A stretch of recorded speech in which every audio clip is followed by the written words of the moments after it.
Il y a des anges puissants, et tous ces anges obéissent à la parole de Dieu, à sa voix. Ils agissent en vue du plaisir de Dieu. Il y a aussi des anges rayonnants. Il y a beaucoup d'anges. Cependant, nous ne lisons nulle part dans la Bible qu'ils sont appelés compagnons, collaborateurs de Dieu. Dieu a envoyé des anges à l'occasion de la naissance du Seigneur Jésus. Il a envoyé des anges lors de la résurrection du Seigneur Jésus. Cependant, ils ne sont jamais appelés collaborateurs de Dieu. Il reste des esprits subalternes, des esprits serviteurs.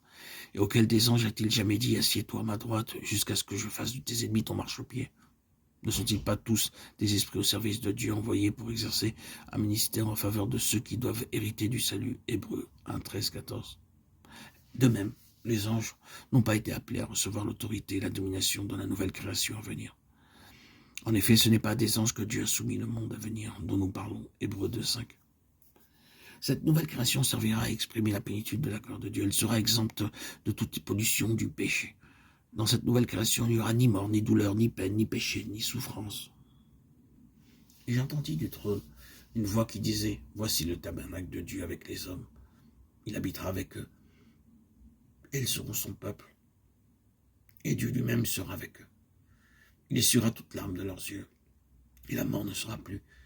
Il n'y aura plus ni deuil, ni cri, ni douleur, car les premières choses ont disparu. » Apocalypse 21, 3, 4.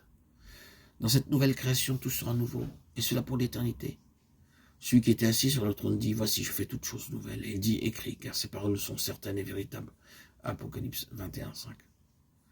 Cependant, cette nouvelle création glorieuse, magnifique, qui servira à exprimer la gloire de Dieu, ne sera pas gouvernée par des anges. C'est la parole de Dieu qui le déclare.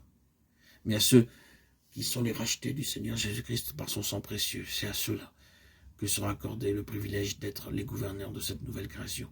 Tous ceux qui sont rachetés par le sang précieux peuvent dès maintenant jouir de cette même espérance. Et il chantait un cantique nouveau en disant « Tu es digne de prendre le livre et d'en ouvrir les sceaux, car tu as été immolé et tu as racheté pour Dieu par ton sang des hommes de toute tribu, de toute langue, de tout peuple et de toute nation.